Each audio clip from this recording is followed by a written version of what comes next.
Hey guys, Dr. Oscar with Revolution Health Center. When we see patients with low back pain, there's a few different things that we address in terms of getting relief for low back pain. But not only that, long-lasting results. And the first thing is, of course, the alignment of the spine. Is the spine properly aligned so that it has a stability to support you throughout your daily activities, whether it be at work or at home or going out and doing some hobbies? Secondly is musculature. Are your muscles strong enough to actually support you in your daily activities? Or are they even just too tight? Are they what we call hypertonic and working way too hard to keep you upright and stable because they're maybe guarding an instability? And of course, a tight muscle gets exhausted and causes discomfort and pain. And another thing that we address that's essential is discs. Discs act as a shock absorber in between each of the vertebrae to help create a space for the nerve roots to come out. And these nerves, of course, allow your brain to communicate with your body and your body to communicate with your brain, controlling all aspects of function and healing.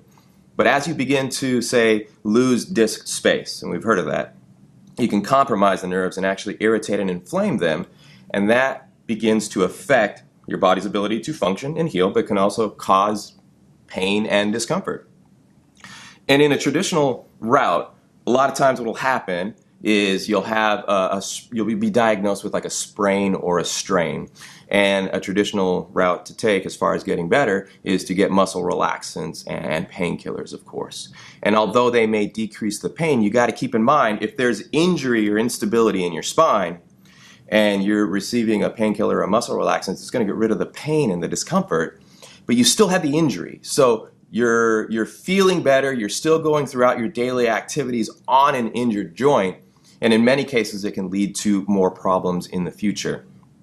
So really delving into what's the root cause of the instability and the pain and discomfort is vitally important. And discs, they have kind of a jelly donut configuration. It's the best way I can describe it, I guess. And there's an inner nucleus, there's an outer annulus. These fibers work well together to create that space for you. But what can happen is as a joint becomes immobile, the immobility, I should say it the other way, mobility is what allows a disc to receive the proper hydration to keep it nice and plump. Also, the mobility is what allows a disc to receive the nutrients necessary to keep you moving throughout the day, but not only that, to heal any damage or injuries or any stresses and micro stresses that you experience throughout the day. So movement is key to a spine, one of the reasons why we address it.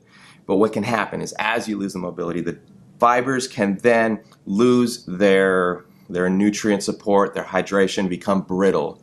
And as they become brittle, the abnormal pressures and stresses from daily activity can then begin to allow the nucleus to start pushing out, and this is where a bulge starts, and moving into the tears and micro tears that happen because that disc is becoming more brittle.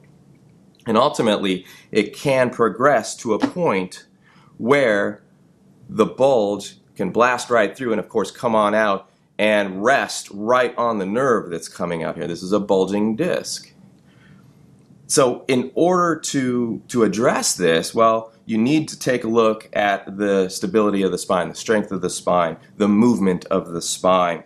And what we do is by keeping our patients as healthy as possible, by adjusting into their spine, we can in many cases keep them at a place where the disc never bulges, and that's a good thing.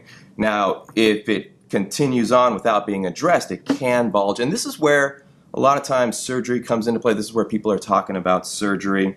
So if you're going to a physician or a healthcare professional that's addressing your back issues and it gets to this place, you got to keep in mind, we still have to come back to the strength and the stability of your spine in order to be able to address this and stabilize and get long-lasting results. And this is a big deal. We're seeing a lot of people with low back issues at a very young age as well, too. Myself, I had disc issues at a very young age in my early 20s, and I've been getting adjusted now, and I've been quite strong and stable, and that's a good thing. So, if this is something that you feel, it was of benefit, or somebody that needs to hear some of this information, please like, comment, or share it. And also, as these videos comes out, we'll be addressing what are some specific things we need to do to address this and to strengthen and stabilize. All right. Bye, guys.